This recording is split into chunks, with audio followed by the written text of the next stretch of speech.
Husanov Jasur Jinoyat kodeksining 169 va 167 moddalar bilan jinoiy javobgar deb topilib, bugun mana shu panjara ortida jazo muddatini o'tab kelmoqda. O'g'irlik uni mana shu yergacha boshlab kelgandi. Ammo o'g'irlikka asal sabab bo'lgan boshqa illat uning haqiqiy dushmani edi. Ya'ni o'g'irlik bir sabab edi. Uning bu jinoyatni qilishiga sabab bo'lgan haqiqat bor. Ya'ni u ham bo'lsa giyohvandlik.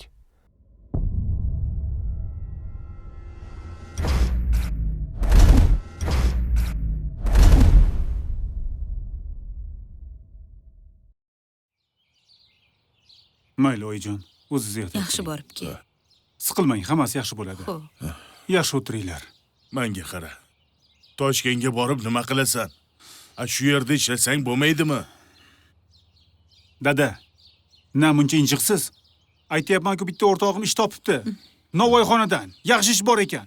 Boramiz, tayyor ishda ishlaymiz. Men injiqmasman, sen injiqsan, sen. Jasur Namangan shahrida tug'ilgan bo'lib, to'liq oilada o'sib ulg'aygan. Ota-onasining bag'rida bekami ko'z yashaydi.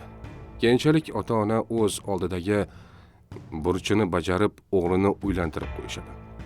Jasurning xotini homilador bo'ladi. Vaqt soat yetib esa o'g'il farzand tug'iladi. Ammo qandaydir sabab bilan ayol tug'ruq paytida olamdan o'tadi. Jasur esa Rossiyaga ishlagani ketadi. Yoshgina o'g'li onasining qarmog'ida qoladi. 169, 167 o'g'il. Men Moskvada ishlardim. Moskvadan deport bo'lib keldim. Shu yerda shuncha ish turganda Toshkentga ketishingni qara. Rossiyani ham eplolmading-ku axir. Jasur bir necha yil o'zga yurtlarda ishlab yuradi. O'zining aytishi bo'yicha u Sochi shahrida mehnat faoliyatini yuritgan. Xuddi o'sha yerda rus millatiga mansub bo'lgan do'stlari bilan qo'shilib, turli xil ichkiliklar ichib, hattoki oxiri qora dori ham iste'mol qila boshlaydi. Qora dorining quliga asta-sekin aylanib borgan Jasur uyiga bir tiyin ham pul jo'natmagan. Topgan puliga faqat narkotik sotib olib iste'mol qilib yurgan. Chekishim boshim men Rossiyada iste'mol qilardim.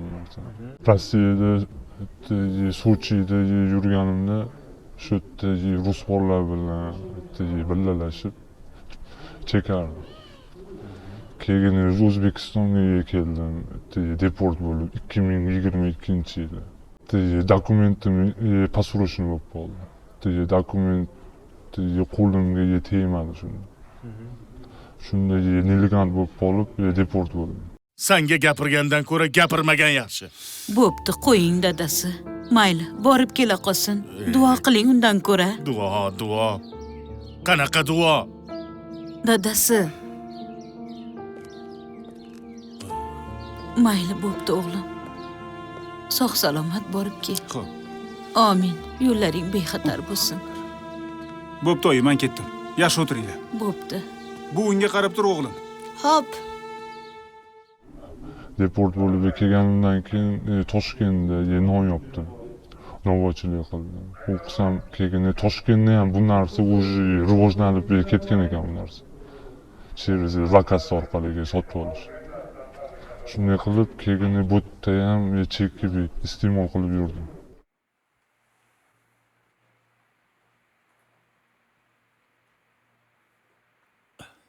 Voy ablaha. Voy uxlab yotishini buni. Ey, maraz! Tur o'rningdan, nomard! Blos! Nimaga uxlaysan? Menga qara! Qanaqa insonsan? Qanaqa odamsan? Uzr, xo'jayin. Uxlab qolma. Nimaga uxlaysan? Inson, menga qara. 1,5 mingta non oluvdik zakazga, esingdami? Yotishingni qara! Maraz! Odamni sharmanda qilding-ku. Ana o odam neni orzular bilan to'y qilgan edi. Novvoyxonang bilan yo'q qiladi seni. Pulini olganman-ku men uni. Bilmayman. Telefonim o'chib qopti. Vijdoning bormi, sen iflosni menga qaragin. Senga shuncha yaxshilik qildim-a? Uzr xo'jayin. Kechiring. Kechiring. Qachongacha kechiraman? Hech qayoqqa ketmaysan. Bugungi mana shu hamma zararni qoplaysan. Hammasini. Yaxshi. Seni ishga olgan o'zim men ahmoq.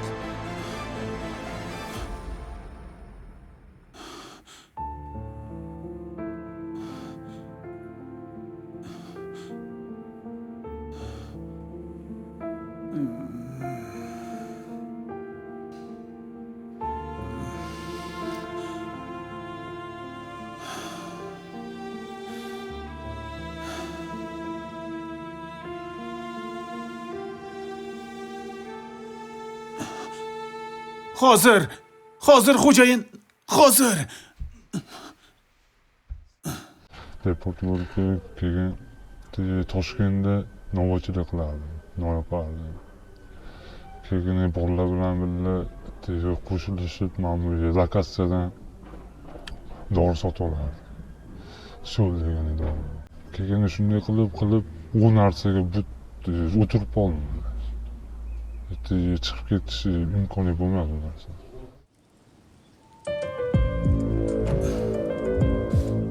Narkotiklar Jasurni butunlay o'z olamiga tortib olib kiradi. Bu olam esa oxiri yo'q, yo'llari berk bo'lgan. Tumanlardan iborat labirintga o'xshaydi. Bu mubolag'a emas. Unga kirgan odam hech qachon o'zini topib ola olmaydi. Jasur ham o'zini o'zi mana shunday quyoshsiz, qop-qorong'u kelajakka uradi. Uning maqsadi bitta bo'lgan. Doim qanday qilib bo'lmasin, pul topishi va o'zi uchun giyohvand dori sotib olishi kerak bo'lgan.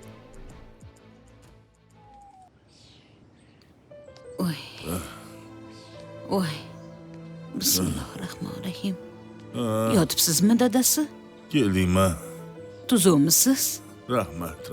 Dorilar ichdingizmi? Ichdim. Yo'q, ichmabsiz dadasi. Voy tavba. Buni o'z vaqtida ichish kerak-ku. Ha, ichdim. Vaqtida ichish kerak edi. Ha, xo'p. Vaqtida ichmasa bo'lmaydi-ku. Turing.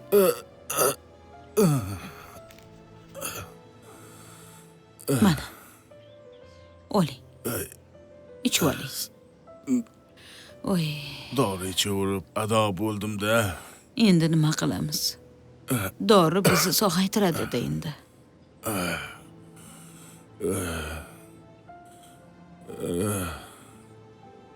Iloyim baxtimizga sog' salomat bo'ling.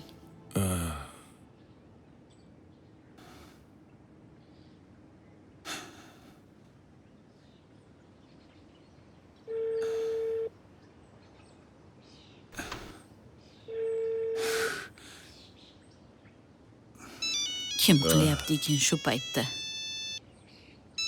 Voy, Jasur qilyapti. Alo, Alo, bolam, yaxshimisan? yaxshi oyi. Voy, seni ham bizni eslaydigan kuning bor ekan-a, bolam? Oyi, hozir menga ta'na-dashnom qilmang. Hozir eshitadigan ahvolda emasman. Xo'p, bolam. Tushundim seni.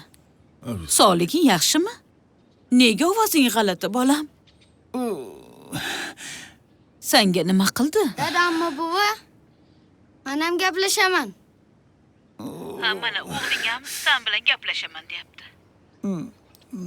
Oyi, hozir vaqtim yo'q. Keyin gaplashamiz o'g'lim bilan. Oyi, menga pul jo'nating.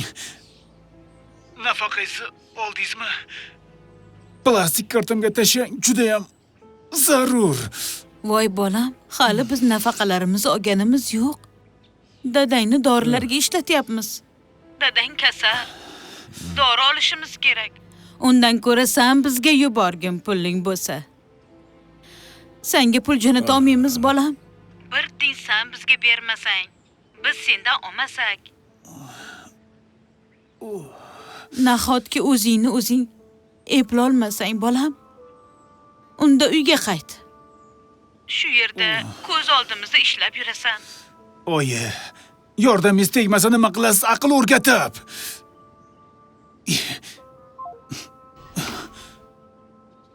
Qo'yib qo'ydi. Narkotiklar turli yo'llar bilan sotuvga chiqariladi. Nega bunday degan savolga esa javob bitta. Narkotik sotish va uni sotib olish ham taqiqlangan, ya'ni noqonuniydir. Biroq qora bozorlar har yer va har yerda yashirin xizmat ko'rsatishadi. Qonunni aylanib o'tishga harakat qilishadi. Mana shunday yo'llarning biri bu internet tarmoqlaridagi botlardir. Bu botlar orqali mijozga savollar beriladi. Savollarga to'liq javob bergan mijoz esa to'liq ism familiyalarini kiritadi. Shundan so'nggina karta raqami yuboriladi. Xaridor pul o'tkazmasini taqdim etganidan so'ng unga mahsulotni olish kerak bo'lgan manzil lokatsiyasi jo'natiladi. Jasur xuddi shu yo'l bilan doim qora dorini sotib olgan. Mana shu yerda ishlasa bo'lardi-ku. Toshkentga ketib nima qilardi? O'ylamang, qo'ying. Qon bosimingiz ko'tarilib ketadi. Hozir sizga kerakmi shu?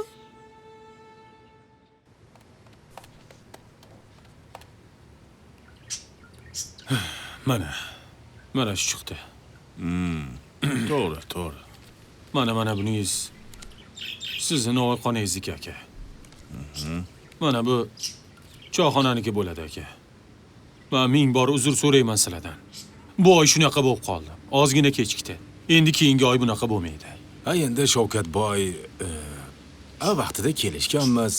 Vaqti bilan kundaligini kunda berib tursangiz, bunaqa yig'ilib qolmaydi. Bunaqada bo'lmaydi-ku. Bizni ham oilamiz bor. Yo noto'g'ri gapiryapmanmi? Yo'q, to'g'ri gapingiz. Bir safar shunaqa bo'lib qoldi-da. Endi ko'rdinglar-yu, muammo bo'lib qolib. Keyingi safar unaqa bo'lmaydi. Mayli. Berganingizga shukr. Haligi nima ham deymiz? Bundan keyin bunaqa bo'lmasin endi Shavkatboy. Yo'q, bo'ldi. Vaqtida berib yursangiz yaxshi-da. Xo'p. Allohu akbar. Assalomu alaykum. Va alaykum assalom. Va alaykum Yaxshimisizlar? Xo'jayin. Haligi xo'jayin. Sizda gapim bor edi. Nima gaping bor? Voy qaragin. Shunda tashqariga chiqib turgin, men shundan muammomni bitirib olay. Keyin gaplashamiz. Haligi menga ozroq pul kerak edi. O'zi nimaga tez pul so'raydigan bo'lib qolding sen? Har hafta haqqingni olyapsan-ku. O'zini vaqti Bilasizmi? Qarzga bo'lsa ham hozirroq pul berib turmasangiz bo'lmaydi. Onamni ahvollari og'ir ekan. Shunga pul jo'natmasam bo'lmaydi. Hozir ko'rding, men ijaralarimni berdim hozir. Menda pul yo'q, tushundingmi? O'z seni dastingdan nima bo'lsam bo'ldim mana. Mening ham qarzlarim bor. O'shalarni berishim kerak. Men qara, pulim yo'q. Borgin. Iltimos, bera qoling. Ertagayoq sizga qaytarib beraman. Yo'q deyapman-ku senga. Ey Xudo xayringni bergur. Yo'q menda pul. O'z senga nima bo'lyapti? Bor chiqib ketgin. O'zi seni dastingdan men shuncha qarzga kirib o'tirimman. Mana bularni oldida ham yuzim qora bo'ladi. Xo'jayin, pul bermasangiz bo'lmaydi. Nonlarni hammasini tarqatib bo'ldim. Qiladigan ishlarim qilib bo'ldim hammasini. Pul juda ham zarur. Ey Xudo xayringni bergir. Borgin, chiqqin, hozir gaplashamiz. Borgin, men ishimni bitirib olay.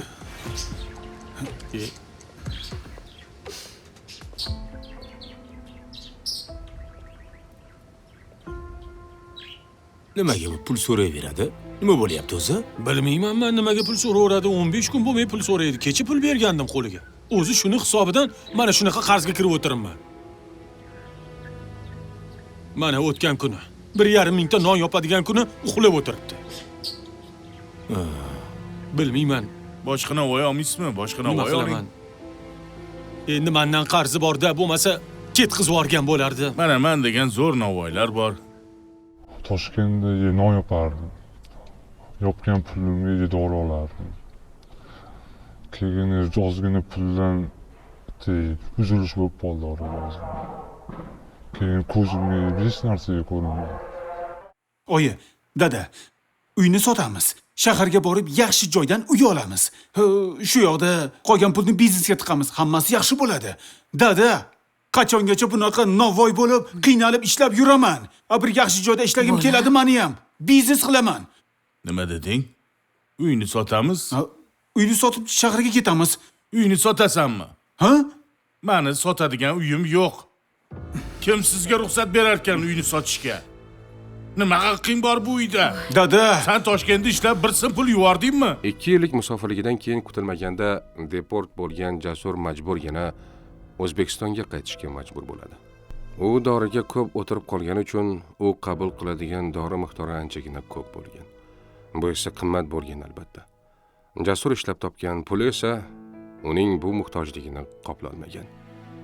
Oldin-ku u uyiga pul yubormagan, faqat o'z nafsini qondirgandi. Endi esa u nafsini ham to'ydira olmay qoladi. Shuning uchun Jasur undan bundan qarz so'rash yo'liga o'tadi. Uyni sotmayman deyapman senga. Bilib qo'y. Dada, menga pul kerak, pul! Pul kerak bo'lsa borib ishlab top. Bir sim pul yubordingmi sen bizga? Dada, baribir sotaman uyni. Sotasan, mana Bola. sotasan.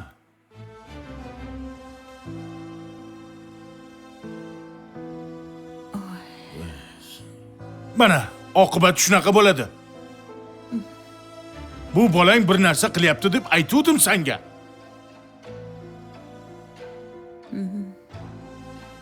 Ko'zlarini qara, alang-jalang bo'lib turibdi. Bir narsani boshlaydi bu bola.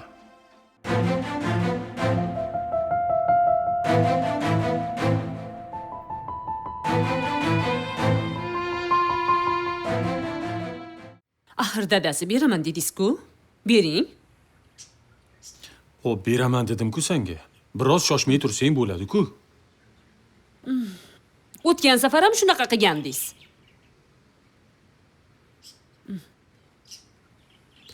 Nima, uyingizdagilar odam-u, men odam emasmanmi? Menga juda ham zaril axir bugun pul. Bermasangiz bo'lmaydi. Xo'p.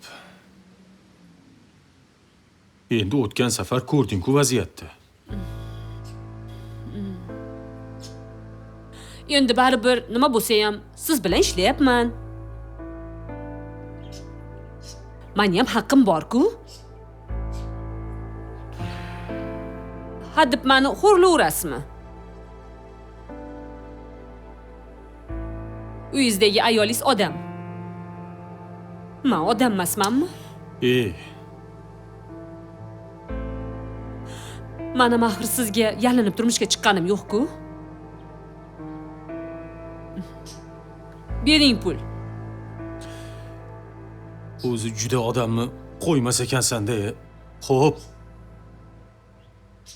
O'zi hisob kitobim chiqmayotgan payt bo'lsa hozir. Ma shuni ishlatib turgin. Bo'p qolar. Shu xolosmi? Xudo xayringni bergin. Shuni ishlatib turgin, va men beraman yana so'raganim. Hozir yo'g'u ko'rib turibsan-ku. Xo'p. Shunga aka, qarab oring. Hozir. Shunda chiqib kelay. Mayli.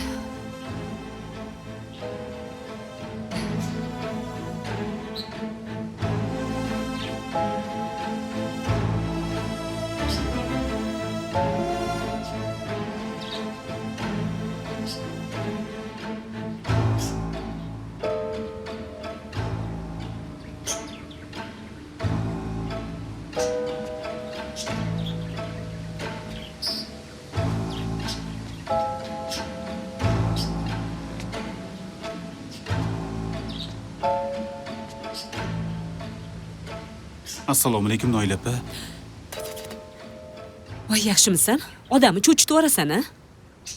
Yaxshimisiz? Yaxshi. Noila opa, unlarni tushirib bo'ldim. Hamma ishni qilib bo'ldim. Pulingiz bor ekan-ku. Kecha sizdan so'raganimda yo'q degandingiz. Hozir yalinib oldim. Bera olmayman. Gap sotmasdan bor. Boshqa ishlarni qiyin. Iltimos, shuni berib turing. Yo'q, bermayman. Meni o'zimga pul kerak. Zaril pul. Bor, tur, bo'tdan ishingni qiyin. Bor dedim. Tavba qildim. G'alati odam-ey. Ko'ringan odamdan pul so'raydi.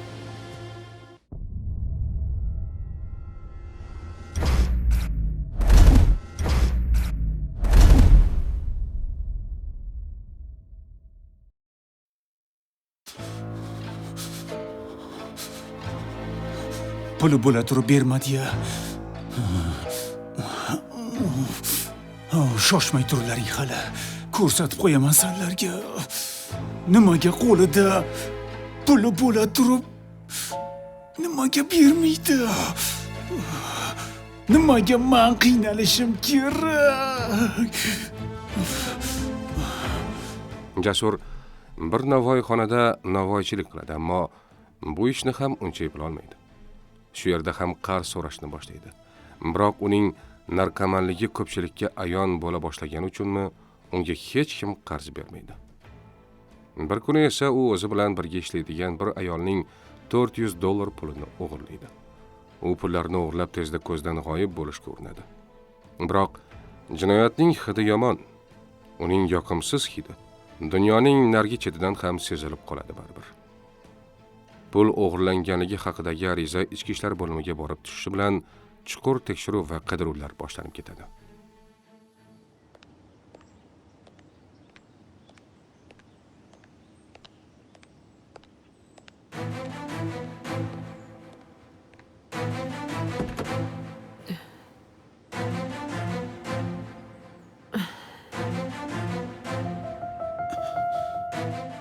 Hech kimga yomonligim tegmasdi. Bir narsa to'polon qilmasdim hech qayerda. Faqat shu pul yo'qchilik paytida shu ko'zimga hech narsa ko'rinmadi. Shu ish qildim. U xotinni men juda yaxshi tanirdim. Bitta joyda ishlardik. Menga pul kerak edi. Pul so'radim. Boshlig'imizga pul bermadi. Qarz bera olmayman dedi. Ishlagan pulimdan berib tursangiz, men sizga ratchet qilaman dedim. Desam, yo'q dedi. Hozir unchaga pul berishim kerak. Keyin bir kun zoldan u xotinning sumkasida pul borligini ko'rgan. $400 puli borligi. U xotin boshlig'imning ikkinchi xotini. Shu yerda yurardi u xotin. Shunday ko'zimga faqat shu narsaga ko'rindiki, pulni topsam problemam bitadi. Ko'zimga boshqa hech narsaga ko'rinmadi. Pulni olib chiqib ketdim.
Keyin bir xotinning sumkasidan $400 pul oldi. Pul olib, keyin shu nafsimni xohlayotgan narsani iste'mol qilish uchun bordi, lakasi orqali dorini oldi.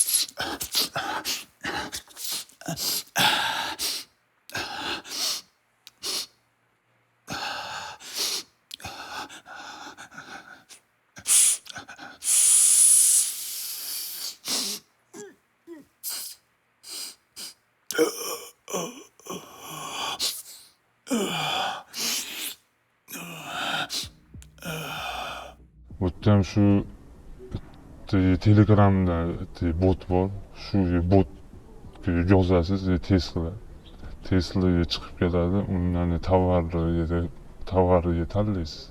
Tanlagandan keyin u sizga shot raqamga tashlaydi. Shot raqamiga через panet orqali pul solasiz, chekka rasmga olib tashlaysiz. Keyin u sizga koordinatlarni tashlab beradi. Lokatsiya qilib. Koordinatni telefoningizga yozsangiz, u sizni shu joyga yozib boradi. Keyin qo'shimcha qilib rasm ham tashlab beradi unga. Belgilab qo'yadi, qizil bilan. Shundan qilib olib, iste'mol qilib yuradi. Jasur 3 kuncha Chirchiq tomonlarga qochib ketadi. U bir uyda yashirinib yuradi. Mana shu 3 kun ichida yana Telegramdagi bot orqali o'sha kunlik qora dorini sotib oladi va iste'mol qiladi. O'g'irlik qilishiga mana shu 3 kunlik kayfu safosi sabab bo'lar ekan. Shuning ketidan bir necha yil qamoqqa kirishini esa u o'ylamaydi. Qancha yashirinmasin, sichqonning iniga berkinmasin, baribir kun kelib sichqon ham inini tark etgandek, u ham ko'chada ko'rinish berishi aniq edi. Ehtimol yana dori uchun yoki qorin g'amidami Jasur ko'chaga chiqishi kerak edi.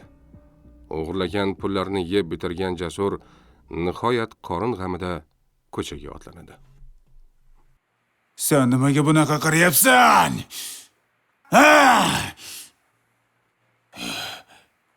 Menga qara. Doridan bormi? Dori. Bir kunga yetadigan ber. Ozgina ber. Narkotik qabul qiluvchilarning aksariyati bugungi va ertangi kunini unutib qo'yadi. Kun va tunning farqiga borishmaydi. Hattoki erkak va ayolning farqiga bormay farzand, oila, ota-ona, odamgarchilik degan tuyg'ularni unutib yuborishadi. Chunki har qanday narkotikning asosiy ishi miyadagi nerv tolalarini karaxt holatga keltirishdir. Asta-sekin karaxt holatdagi nervlar o'zini tiklolmay nobud bo'la boshlashadi. Ya'ni inson manqurtlashib boradi. U hatto o'zini ham tanimaydi. Atrof muhit bilan esa ishi bo'lmay qoladi. Bu holatga tushganlar esa eng oxirgi bosqichlarga yetib kelishgan bo'lishadi. Mana shunday zahri qotil hali ham yo'qolib ketmay, aksincha avj olib ko'payib borayotgani odamni xavotirga soladi.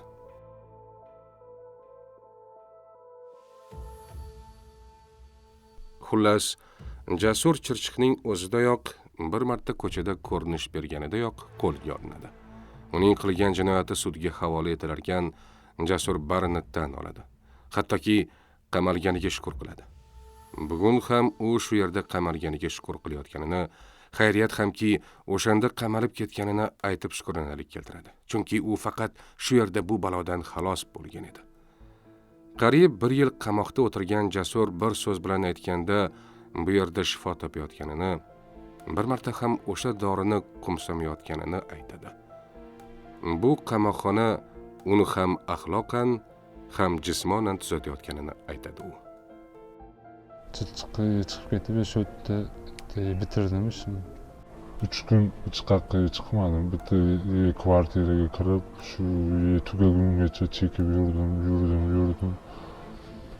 Уже mani qidiruvga berishgan. Keyin Putsiti dedim.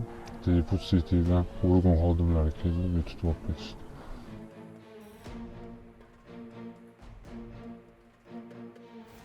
Nimalar qilib qo'ydim?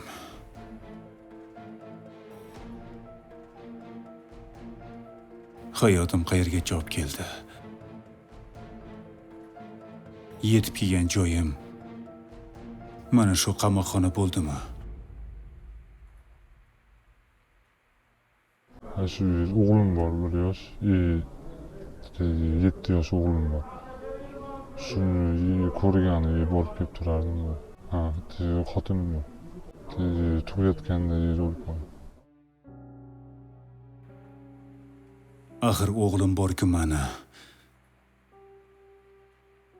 Nimaga shu paytgacha uni unutdim?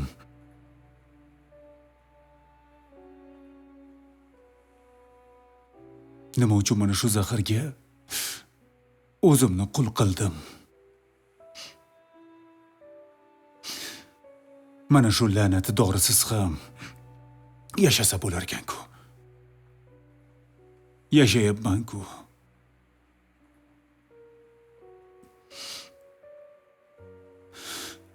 Ota-onam endi xayolimga keldimi?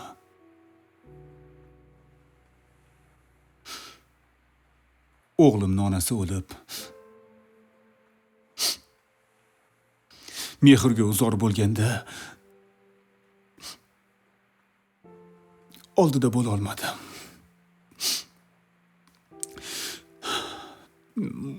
Manam odammanmi?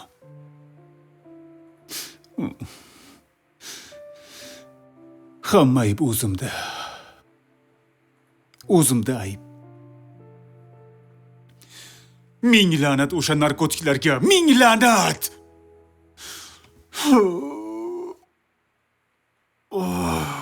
Pul berib turamiz sizga? Yo'q. Orttira olmasdim o'zim. Shu narsadan orttira olmasdim. Topgan pulimni shu narsaga ketadi. Shu narsani iste'mol qilmasam bo'lmaydi. Faqat maqsadim faqat bir narsa, pul topish. Pul topish bo'ldi. Boshqa hech narsaga qiziqtirmaymiz. Nima qilib bo'lsa ham, kimdan bo'lsa ham pul olsam bo'ldi. Pul olib shu narsani iste'mol qilib olgunimgacha bo'ldi. Boshqa hech nimaga ko'rmaymiz. Shunaqa darajada qo'rqib qo'ydi o'ziga u. Я вам как объясню, я не знаю, короче, man sizga tushuntirib bera olmayman. Lekin shu manga qamalganimdan afsusdamasman. Shu aniq gap bor-ku, har narsada bir hikmat bor deb bor degandaki, shu qamalganimda ham bir narsa bor. Chunki men shu narsadan qutuldim deb o'ylayman.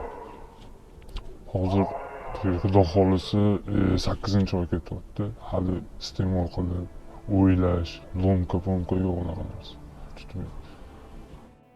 Bir mahbus tarixi mana shulardan iborat edi. U farzandining mehrini mana shu yerdagina tushunib yetadi. Giyohvand moddalar ta'sirida oila, ota-ona, qarindosh urug', farzand degan tushunchalarni unutib yuborgan Jasur bugunga kelib tez-tez farzandini qo'msardi. Onasi va otasini ko'zlari to'rt bo'lib kutadi. Shu yerdan tuzalib chiqishni ham orzu qiladi. Endi hayot uni qiziqtira boshlagandi. Shoyatki bir inson xatosini tushunib yetib, hayotga sog'lom fikr bilan qaytsa, bu nur ustiga a'lo nur bo'lardi. Afsus. Buni tushuntirib bera olmayman. 8 oy bo'lyapti, o'g'limni ko'rmadi. Juda xohlayman ko'rgani. Ovozini chiqarmasa. Lekin iloji yo'q bu narsa. Qilgan ishim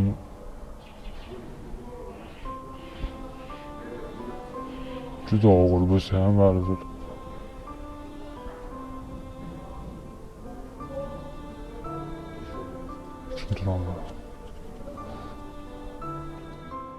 Fikr qiling. Sizning birgina xatoyingiz onangizni qaritadi. Sizning birgina xatoyingiz bir ayolni beva qiladi. Unutmang, sizni birgina xatoyingiz tufayli norasida go'daklar yetim bo'ladi. Ular kechalari yig'lab sizni qarg'ashidan oldin to'g'ri yo'lga qayting.